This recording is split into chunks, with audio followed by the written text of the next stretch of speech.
प्रिय साथियों, नमस्कार। कैसे हैं आप? उम्मीद करता हूं बेहतरीन होंगे। साथियों, मैं आपको बता दूं कि आरबीआई अटेंडेंट 2026 का नोटिफिकेशन आपको जल्द देखने को मिल सकता है। आरबीआई की ऑफिशियल वेबसाइट पर एक टेंडर नोटिस जारी किया गया है जिसमें यह मेंशन है कि आरबीआई ऑफिस अटेंडेंट के लिए नोटिफिकेशन जनवरी 2026 के थर्ड वीक में हम रिलीज कर सकते हैं। तो ऐसे में गोल्डन अपॉर्चुनिटी हमारे घर के दरवाजे के को दस्तक दे रही है। 10वीं पास अभ्यर्थियों के लिए एक सुनहरा मौका है। अगर आपकी उम्र 25 साल तक है तो आपके लिए ये एक शानदार मौका है। आरबीआई भर्ती 2026 ऑफिस अटेंडेंट क्या रहती है, इसकी लेटेस्ट सैलरी स्लिप, उस पर चर्चा करते हैं। साथियों, लास्ट जो ये एग्जाम हुआ था 2021 में हुआ था, और अगर मैं 2021 के ऑफिशियल नोटिफिकेशन को रीड करता हूं तो उसमें मुझे ये दो पैराग्राफ मिलते हैं।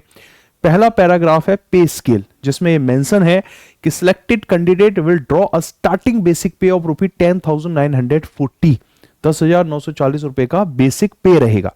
अब ये बेसिक पे जो है वो अमाउंट नहीं होता है जो महीने के अंत में आपके एक सैलरी मैसेज के तौर पर आपके फोन में रिफ्लेक्ट हो। ये वो में नहीं है, बेसिक पे है। इसमें तमाम तरह के अलाउंसेस ऐड होते हैं, तब जाकर आपका एक ग्रॉस पे बनता है। फिर उस ग्रॉस पे में कुछ डिडक्शन होती हैं, तमाम तरह की जो पेंशन स्कीम्स के तहत आपका पैसा कटता है। ठीक है, तो फाइनली टेक होम सैलरी बनती है, वो है अमाउंट जो आपके अकाउंट में हर महीने रिफ्लेक्ट करेगा। प्रमोशन होता रहेगा समय समय के साथ, सैलरी इंक्रीमेंट होती रहेगी और वो जो अमाउंट है वो बदलता रहेगा।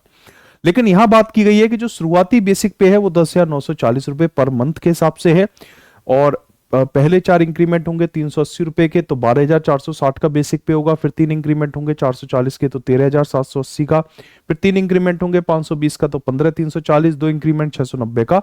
तो इस तरह ये 23,700 तक जा सकता है। अदर अलाउंसेस की बात करें तो DNS allowance, house rent allowance, city compensatory allowance, दूसरे शहर में रहते हैं तो उसका पैसा देते हैं लोग।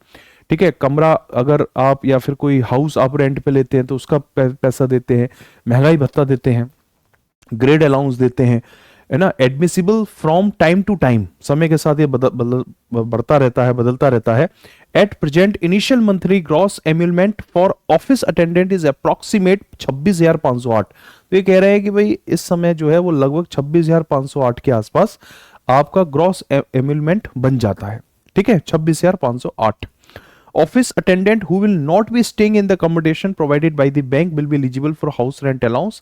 और जितने भी उनका पेमेंट है, जितनी भी उनकी सैलरी है, उसका 15% जो है वो as a house rent allowance के तौर पे मिलता है। अगर आरबीआई के द्वारा उनके पास कोई सुविधा नहीं है ठहरने की तो। ठीक है, यानी आरबीआई के द्वारा, बैंक के द्वारा अगर उनको अकोमोडेशन नहीं मिला है तो अलग से उनको 15% उनके पेमेंट का हाउस रेंट अलाउंस मिलेगा। ये जो मैं बातें आपको बता रहा हूं ये 2021 के नोटिफिकेशन में मेंशन डेटा है। ठीक है, अब 2026 है तो जाहिर सी बात है महंगाई भी बढ़ी है और बदलाव भी आपको चीजों में देखने को मिलेंगे। साथियों, आगे मैं आपको बता दूं कि और क्या परिलाभ जो है वो इस नौकरी के दौरान आपको मिलते हैं। तो ये कहता है RBI accommodation subject to availability, medical reimbursement जैसी सुविधाएं यहां पर आपको ये देते हैं। ठीक है, और एजुकेशन एक्सपेंसेस का जो रिएम्बर्समेंट है वो ये प्रोवाइड करते हैं। स्पेक्टिकल्स यानी चश्मा अगर आप पहनते हैं तो उसकी कॉस्ट भी ये देंगे। बुक ग्रांट करते हैं, न्यूज़पेपर बिल हो गया, फर्निशिंग ऑफ रेजिडेंस, जहाँ पर रहते हैं वहाँ पर कोई फर्नीचर है उसका पैसा। ठीक है, जीएसएलआई का, कार इंश्योरेंस का, कन्वेंस अलाउंस का, leave fare concession etcetera as per eligibility.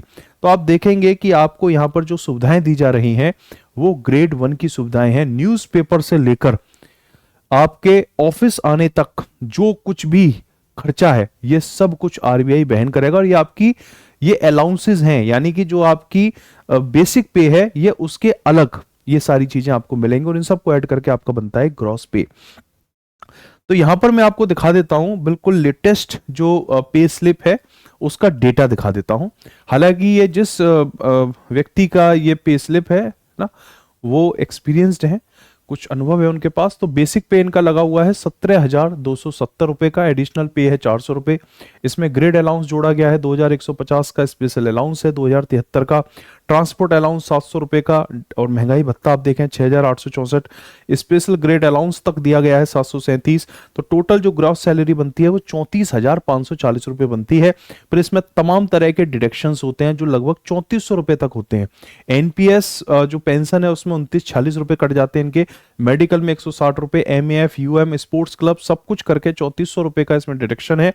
तो इनके अकाउंट में हर महीने जो as a salary amount reflect होता है कि your account is credited with this amount, तो वो अमाउंट है 31,140 रुपया लगभग, इतना है इनका अमाउंट। ठीक है, आगे साथियों मैं लेकर चलता हूं आपको कि भाई कौन कौन सी ऐसी सुविधाएं हैं जो आरबीआई ऑफिस अटेंडेंट के दौरान आपको मिलती हैं, यानी पर्क्स एंड बेनिफिट क्या है आरबीआई ऑफिस अटेंडेंट के। तो working as an office attendant in the RBI offers not only a stable salary, एक स्थायी तनख्वाह ही नहीं ये देते, एक long term benefit, job security भी आपको देते हैं, अट्रैक्टिव सैलरी पैकेज है। ठीक है, इनिशियल बेसिक पे बेशक इनका 10,940 है, लेकिन इसमें तमाम तरह के जो भत्ते हैं वो सब ऐड होकर आपको 26 से 27,000 रुपए का शुरुआत में आपको ये अमाउंट देते हैं। जो मैंने अभी आपको दिखाया 31,000, वो एक अनुभवी व्यक्ति का है, अगर आप शुरुआत करेंगे तो लगभग 26-27,000 रुपए से यहाँ शुरुआत होती है। Salary increases regularly through annual increment. ठीक है, तो वार्षिक जो इंक्रीमेंट है उसके साथ साथ आपकी जो सैलरी है वो लगातार बढ़ती रहती है। दूसरा, यहां पर आपको डियरनेस अलाउंस मिलता है revised periodically to adjust inflation, महंगाई भत्ता है, महंगाई के हिसाब से जैसे जैसे महंगाई बढ़ती जाती है महंगाई भत्ता भी आपका बढ़ता जाता है। House rent allowance provided if RBI accommodation is not allotted, अगर आरबीआई आपको कोई सुविधा नहीं देती है ठहरने की तो उसके लिए वो पैसा देती है। City compensatory allowance, extra allowance for metro and big cities, आप बड़े शहर में रहते हैं, चीजें महंगी मिलती है तो उस बात के लिए भी आपको पैसा मिलता है आरबीआई ऑफिस अटेंडेंट के लिए। Transport allowance, commuting expenses, petrol का खर्चा वो सब इसमें आता है। Leave travel concession, reimbursement of travel expenses during leave. ठीक है, तो वो एक विशेष सुविधा है जो यहाँ पर आपको एलटीसी देखने को मिलती है। मेडिकल रिइंबर्समेंट भी मिलेगा आपको, चाहे आपके लिए हो या आपके फैमिली मेंबर्स जो आप पर डिपेंडेंट हैं उनके लिए चिकित्सीय सुविधा भी मिलती है। Access to RBI hospitals. ठीक है, तो तमाम तरह की आप देखेंगे कि यहाँ पर सुविधाएं हैं। फेस्टिवल्स भी आपको इंटरेस्ट फ्री, कोई त्योहार है और आप चाहते हैं कि भाई आपको कुछ एडवांस मिल जाए तो वो एडवांस भी आरबीआई देगा और उसका कोई आपसे उस पर इंटरेस्ट नहीं लेगा, interest free festival advance and other staff welfare schemes के तहत भी वो आपको पैसा देते हैं। लोन्स एंड फाइनेंशियल सपोर्ट की बात करूं तो हाउसिंग हो गया, व्हीकल हो गया, एजुकेशन हो गया, ये सारे लोन, घर के लिए हो गया, कोई वाहन आपको खरीदना है, शिक्षा के लिए लोन चाहिए, वो सारे लोन आपको यहां पर मिलते हैं, वो भी लोअर इंटरेस्ट रेट पर। Easy access to financial assistant due to RBI employ status. ठीक है, और आप देखेंगे भाई एक सबसे बड़ी चीज तो ये है भाई, तुम अगर आरबीआई में जुड़ते हो तो आप समझो आपकी ज्वाइनिंग कहां हो रही है। RBI is not a normal bank, it is a queen of entire banking system in India.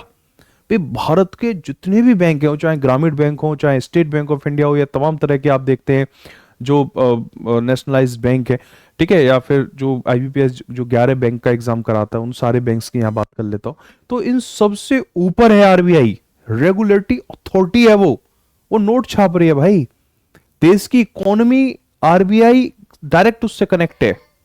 ठीक है, तो रिजर्व बैंक ऑफ इंडिया का एम्प्लॉय होने का जो स्टेटस है वो अपने आप में ब्रांड है और बहुत बड़ी ब्रांड है। साथियों, career growth and job security की बात करूं तो RBI is India central bank, so the job offers very high security. ठीक है भाई, आप इंडिया के सेंट्रल बैंक से जुड़े हुए हो, आपकी जॉब सिक्योरिटी बिल्कुल फिक्स है। Promotion opportunities to higher post are available through departmental exams and experience. ये सबसे अच्छी बात यह है कि यहां पर डिपार्टमेंटल एग्जाम्स होंगे और आपके अनुभव के आधार पर आपको प्रमोशन मिलता रहेगा। ठीक है, guaranteed pension benefit after retirement as per RBI rule, तो आपको यहां पर पेंशन बेनिफिट भी नजर आते हैं आरबीआई के नियमानुसार। ठीक है, एक्सीलेंट वर्क लाइफ बैलेंस है जी, 5 डेज की वर्किंग वीक रहेगा, मंडे टू फ्राइडे आपका काम रहेगा, फिक्स ऑफिस आवर्स, एक निश्चित समय के अंतर्गत आपको काम करना है, पब्लिक प्रेशर नहीं है, आरबीआई है तो वहां पर लोग लाइन लगाकर आपसे कैश विड्रॉ या कैश डिपॉजिट के लिए आप पर दबाव नहीं बनाएंगे, लोग आपसे अपने पासबुक अपडेट भी नहीं कराएंगे। ठीक है, तो एक ऑफिशियल वर्क है ये, and low work pressure. Generous leave policy including casual leave, earn leave and special leave, ये सारी जो सुविधाएं हैं ये सब यहाँ पर दी जाती है। अमूमन हम देखते हैं कि जैसे स्टेट बैंक ऑफ इंडिया है, ठीक है, तो लोग कैश विड्रॉ कैश डिपॉजिट के लिए लाइन लगाते हैं, तो क्लर्किकल स्टाफ लिमिटेड है, बहुत प्रेशर है, तो वो अपने जो ऑफिस अटेंडेंट होते हैं उनको वो दे देते हैं जी, आप उसको एक काम सिखा दिया कि आप ये पासबुक अपडेट कर दो। ठीक है, तो वहां आप देखेंगे कि ऑफिस अटेंडेंट जो है वो भी क्लर्किकली वर्क कर रहा है, लेकिन आरबीआई में ऐसी चीजें नहीं है। तो जो आपकी अपनी जॉब नेचर है, जो आपका वर्क है, वैसे ही रहेगा। ऐसा नहीं होगा किसी एक पर्टिकुलर बंदे पे बहुत वर्कलोड है तो अपना काम आपको ट्रांसफर कर दे, है ना, अपनी। तो वर्क लाइफ बैलेंस यहाँ पर बहुत अच्छे तरीके से नजर आता है। साथियों, अब एक बड़ा सवाल उठता है कि सर मैं बैंक में जुड़ना चाहता हूँ आरबीआई में, और आपने कहा है कि यूट्यूब पर मैंने भी एक लाइव सेक्शन में वीडियो बनाई है और जिसमें मैंने बताया है कि भाई आपका अगर 10th एंड 12th है तभी आप अप्लाई करें। अगर आप ग्रेजुएशन आपका हो चुका है या पोस्ट ग्रेजुएशन के आपके पास डिग्री है तो आप अप्लाई ना करें, आप एलिजिबल नहीं है। ठीक है, अगर आप अंडर ग्रेजुएट है, आपका भी अभी ग्रेजुएशन पूरा नहीं हुआ, बीकॉम सेकंड ईयर है या बीकॉम थर्ड ईयर रनिंग है, आपका ग्रेजुएशन पूरा नहीं हुआ, आप अप्लाई कर सकते हैं। ये एक्चुअली जो जॉब है वो 10वीं और 12वीं वाले लोगों के लिए है। इसके पीछे की सोच ये है कि आपने ग्रेजुएशन कर लिया, आपने पोस्ट ग्रेजुएशन कर लिया, तो अब आपकी कहीं ना कहीं आपकी एक इच्छा होगी कि भाई मुझे जो है एक वाइट कॉलर जॉब मिले या मैं एक अधिकारी की पोजीशन तक पहुंचूं, जो मेरे पास इस तरह की नॉलेज है, डिसीजन मेकिंग कैपेबिलिटी है, प्रॉब्लम सॉल्विंग स्किल है। और आरबीआई ऑफिस अटेंडेंट का मतलब है कि भाई आपको ऑफिस की जो तमाम तरह की चीजें हैं, है ना, प्रोसेसिंग है, उसको सपोर्ट करना है। आपको लोगों को चाय भी पिलानी है, आपको टेबल भी साफ करनी है। तो कहीं वो हीन भावना आपके अंदर ना आ जाए, इसलिए इन्होंने ये क्लियर मेंशन किया है कि भाई 10th एंड 12th के लिए जो 10th एंड 12th जो पास आउट बंदे हैं वही इसके अप्लाई करें, ताकि उनकी माइंडसेट उसी तरह से रहे कि भाई जिस पोजीशन के लिए है, जो हमारी शिक्षा है, उस हिसाब से वो चीजें वहां पर सिंक हों। ठीक है, लेकिन आप जुड़ते हैं आरबीआई में एज ऑफिस अटेंडेंट, आप मेहनत करते हैं, अपनी पढ़ाई लिखाई को आगे बढ़ाते हैं, एक्सपीरियंस आपका होता रहता है, डिपार्टमेंटल एग्जाम आप पास करते हैं, आपका एक अच्छा सर्विस रिकॉर्ड रहता है, तो आप इसमें आपकी ग्रोथ भी हो सकती है। ऑफिस अटेंडेंट से आप आरबीआई असिस्टेंट यानी आरबीआई के अंदर क्लर्क भी बन सकते हैं, ऑफिसर लेवल पे भी जा सकते हैं और सीनियर मैनेजमेंट में भी जा सकते हैं। लोग इस तरीके से पहुंच सकते हैं। ठीक है, तो इसके लिए बहुत जरूरी है कि आपके अंदर एक इच्छा होनी चाहिए आगे बढ़ने की, और डिपार्टमेंटल जो एग्जाम्स हैं उनको लगातार आपको फेस करते रहना होगा। तो मैं आपको बता दूं कि अगर ये नोटिफिकेशन आता है इस महीने जनवरी 2026 के थर्ड वीक में नोटिफिकेशन आता है, तो इससे एग्जाम मार्च में हो सकता है, और आरडब्ल्यूए जल्दी इसके लिए एक बैच या फिर यूट्यूब पर प्रैक्टिस सेट भी अनाउंस कर सकता है। ठीक है, तो आप बिल्कुल टच में रहें, स्टे ट्यून्ड, और जल्दी आपको आगे की जो अपडेट है या जो भी इसमें हल्की फुल्की सी भी फ्लक्चुएशन होगी इस वैकेंसी को लेकर, वो न्यूज़ सबसे पहले आप तक पहुंचाई दी जाएगी। इस वीडियो में इतना ही। Thank you. जय हिंद, जय भारत।